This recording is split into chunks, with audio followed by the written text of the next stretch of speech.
My husband and I have been competing in martial arts for 10 years. Yeah, we've competed in boxing.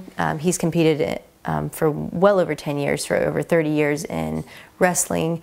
We typically would train every single week, 10 to 12 training sessions a week. He and I do some volunteer wrestling coaching at West High School. Some of those kids, they are trimming up and they look the part as a wrestler, but they run out of gas second period, third period. And these are wrestlers that are pretty decent. They've been wrestling for many years. So it's important that some people with a different perspective come in and kind of mentor these kids. DJ and I, we mentor people too, because we understand it's very overwhelming for people. Yeah, it's nice. And you want to diversify your grains. Pretty much since I switched over to a vegan diet, I didn't have to struggle so much with dropping my weight. My energy level has gone up. You don't feel lethargic after your meals. And I became, like, my body weight became more efficient. Basically, we try to eat whole foods in the most non-processed form and eat them as fresh as we can.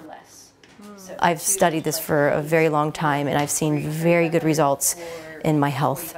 So my digestive system is working very well. I'm very clear in the mind, and I strongly recommend a plant-dominant diet, whether or not it's for ethics or anything like that. It's very healthy for you, a high fiber, low processed food diet.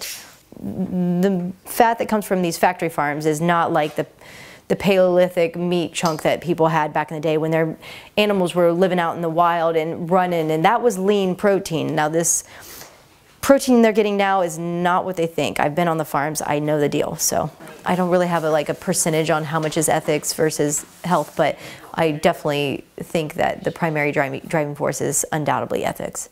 Yeah, not only to extend those ethics to humans, but it's got to be all species. We got to start caring about everyone and everything, and trees and everything, you know, like everything.